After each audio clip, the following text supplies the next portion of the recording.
Hi everyone, hope everyone's having a great morning. So I did a post a couple of days ago asking what you guys want for the next video topic. We had mental health, morning and nighttime routines, and creating your new life. And mental health got the most on the poll, so that's what you guys are wanting. So mental health, especially with everything that's, Lindsay, hope you're doing really well.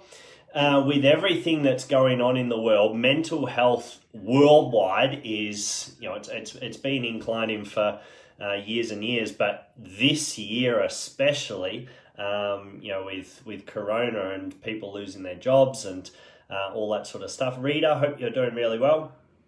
Mental health issues is skyrocketing, and as you guys know, or a lot of you guys know, I also run a non-for-profit organization for men's mental health. So it's a topic that is very close to my heart, and something that, why I became a life coach, and what I love doing is helping people through this sort of transition stage. So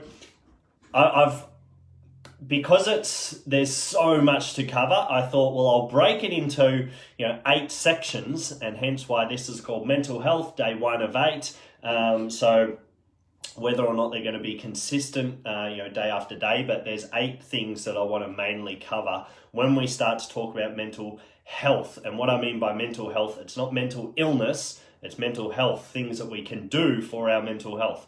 So the first one for today, day 1, whenever we're experiencing any sort of mental illness, psychological sort of setbacks in our life, if it's anxiety or depression or stress of some sort, where is our mind actually going? It's going to the worst case scenario. So, let's say with anxiety, we're worried about something that may happen in the future. And, that causes us to feel anxious about, our day ahead or week ahead or whatever it may be. And so the mind is actually time traveling into the future. The conscious mind, as you guys have heard me say, can time travel. What I mean by that is we can look into the future, we can look into the past. The subconscious, being the emotional mind, is always in the present. So the conscious mind is in the future, predicting the worst case scenario. The subconscious is in the present. It experiences that moment as it's happening right now and produces the chemistry so that we can actually feel those feelings. So now we're thinking of the worst case scenario, we're feeling as if it's happening right now, we're putting ourselves into a state of, in this case, anxiety. Same goes with depression when we're looking back in the past and we got regret, we got doubt, we got whatever it may be. And now the conscious mind has time traveled back into the past. We're reliving that experience. So the thoughts in harmony with that past experience, subconscious being always in the present, and that's the emotional mind, that's the feeling sort of area of us. Now those thoughts produce the chemistry to allow us to feel in harmony with those thoughts. So now we're putting our physical body back into that same event. And we can do this day after day after day after day after day, and it becomes a self-fulfilling doom cycle of reliving past experiences. Or with anxiety, we're reliving future things that may not even play out. And because of this, we are conditioning into the emotional mind over and over and over those feelings, and they become the new normal. So this is why we can say, when we meet someone that's, maybe been struggling with depression for, let's say, 12 months or whatever it may be, that's their new normal. they can't even think of being happy anymore. It's just who they are. It's just, oh, I've always been this way, I'm down. Or, and someone like me or someone will come along and say, we need to shift a few things, and they can't even visualize, they can't even think of any other way, because that's who they are. They've conditioned it so much that it's become a finite network in the brain. So now the mind doesn't even need to time travel back into the past. The emotional mind, being 95% of what makes us do the things we do, feel the way we feel, and think the way we think, is controlling us. And we're just waking up and all of a sudden we're depressed. We don't even have a reason to be depressed anymore. We're just depressed. Or, we've all met people that are anxious all the time, and they don't even have anything to be anxious about. It's just who they are. It's because they've conditioned this in over and over and over. So what do we need to do? So that's the mental illness side.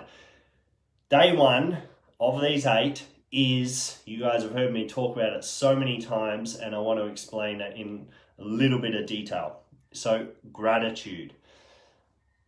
Gratitude is the emotional signature neurologically in the brain that an event is occurring to us at that specific time. What I mean by this is, if I said, hey, Rita, hey, Lindsay, you guys, here's my phone. Take my phone. You receive my phone in the present tense. You're receiving it. You say thank you. So you've received something in the present tense. You say thank you. So gratitude is in here showing us that we've received something in our present experience and we're saying thank you for it. So what does this mean? If we wake up in the morning, this is crucial in the morning to become our new conditioning. And it's not something that we can do once and then go, oh, okay, that didn't work.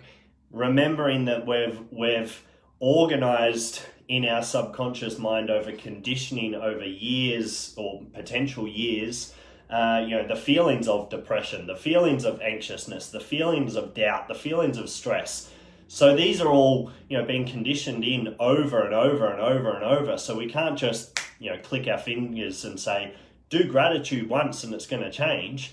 We've got to do it over and over and over and over and over to reorganize those networks. So, but for day one, just today, practice looking for things to be grateful for in your present reality. Like, I often talk about when we set goals, we have to look into the goal and actually show gratitude for that. And that's a future event that we want to show gratitude for. And there's massive, that's a different conversation that we can have. But for now, just look around your present circumstance, whatever it is. I don't care if you're living under a bridge and you don't have a cent to your name. Have you got both limbs? Have you got, your lower limbs, your upper limbs? Have you got clothes? There's always something to show gratitude for, because all this does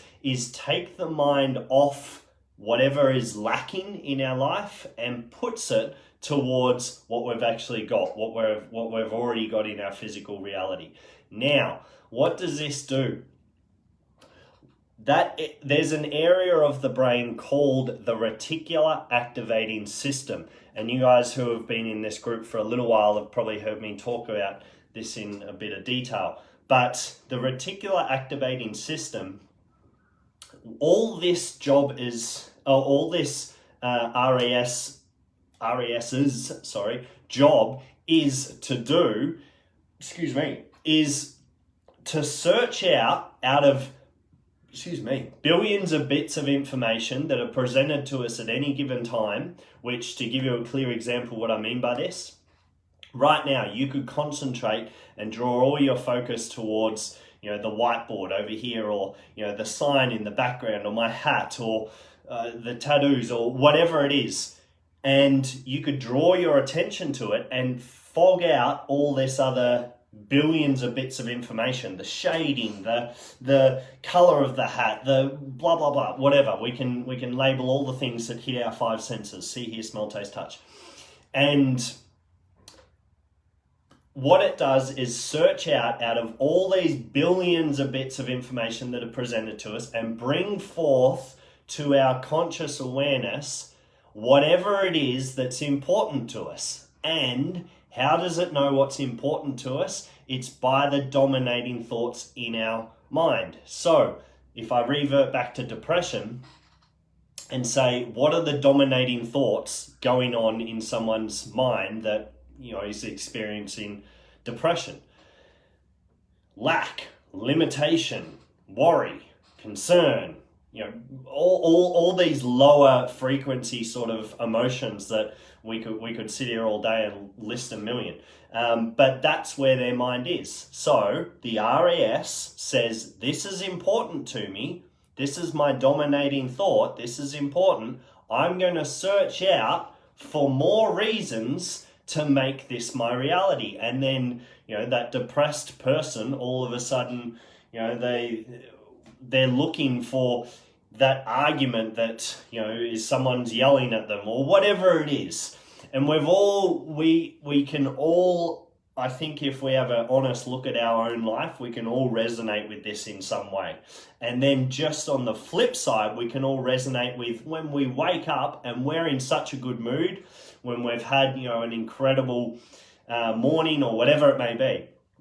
My RAS is now picking up on good thoughts, and then that day just gets better and better and better and better. And you may see something that's really bad and you just can shrug it off. Or, someone might say something that's rude and you can just shrug it off. It's like, it doesn't even bother me.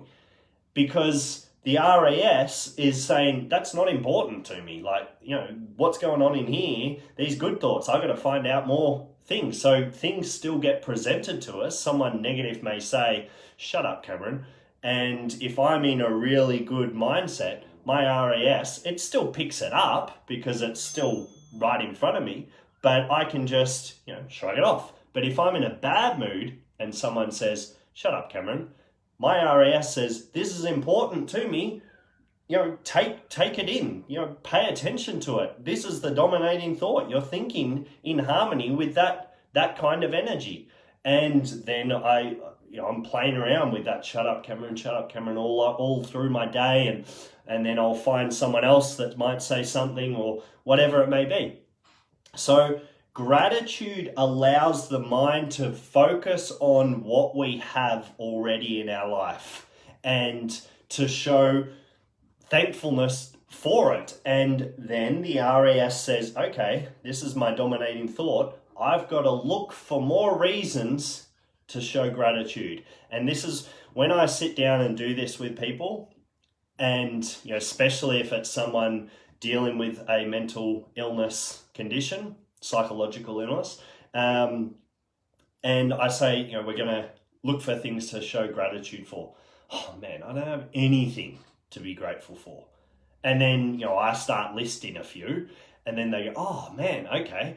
And then we could end up with 50 things just in like a minute, 2 minutes, because there is always things to show gratitude for. Your shoes, your socks, your hat, your shirt, the weather, the room, the bed that I slept in, the roof, that I'm not sleeping outside. If I am sleeping outside, then do I have a pillow? Do I have a blanket? Do I have clothes on? Like am I dealing with a heart attack? Am I dealing with cancer? Or there's so many things to show gratitude towards, and it's not until we usually have lack of that then we start to think, oh man, like I should have been thankful for that. Like the simplest term is, only a few days ago I had this massive migraine, and I got it because my traps really tightened up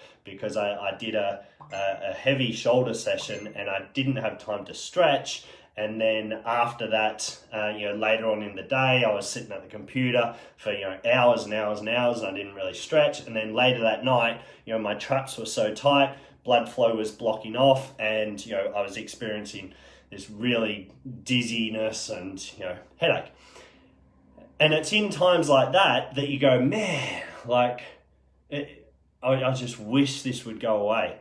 And then the following morning, when I didn't have a headache, I could show so much gratitude that I was like, oh, it's gone. Thank you, thank you, thank you. But we can go years without a headache and not show gratitude for our lacking of headache. Like, oh man, I'm so grateful that I wake up and I'm pain-free. But it's not until we experience the pain that we go, oh man, I wish. And then if it goes, we can go, thank you. But then something happens in that period where we just revert back to our normal sort of state, and we don't show gratitude for all these other things. So if you can get up out of your chair and walk around, show massive gratitude for that, because there's millions of people that can't do that. If you can, sit and relax and just relax your entire body and allow yourself to be present, show gratitude for that, because there's so many people that can't do that. And there's so many things to show gratitude for. So that's it for this one. I want to keep these short. There's going to be 8, but number 1 is gratitude. So for today, practice gratitude, showing gratitude for something in your life, and you'll be amazed at the sort of things that you'll start to become more and more aware of. Your RAS will start to bring forth more reasons to show gratitude towards various things. So that's it for this. Wishing you guys all an amazing day or night, wherever you're tuning in from, and until the next one, which will be day 2. So take care. Cheers, guys.